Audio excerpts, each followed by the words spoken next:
Ayan, samahan nyo kami kumain sa Mamihan.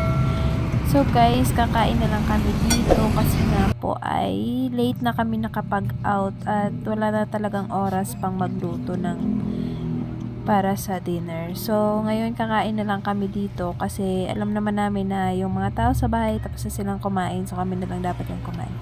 So guys, ito nag-order pala kami ng isang mami tsaka with rice and egg po.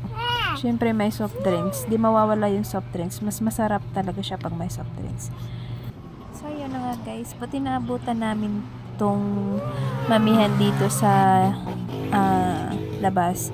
Kasi kung hindi namin naabutan to is wala na talaga kami mabibilhan pa ng pagkain. Kasi nga 12:15 yung out namin sa trabaho. So hanggang alas 12 kasi ng umaga yung trabaho namin kasi yung mall is hanggang 12.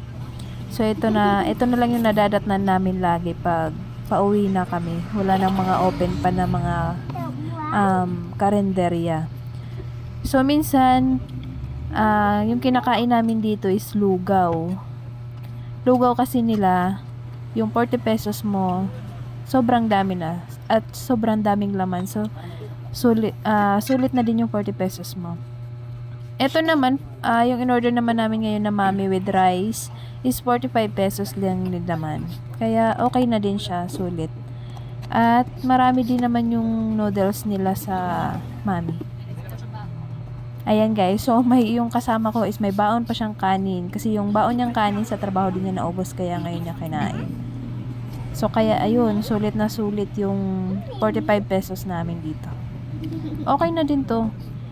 Para lang naman to guys sa mga pasintabi lang sa mga hindi kumakain ng mami dyan. Kaya na nga guys, samahan nyo kaming kumain.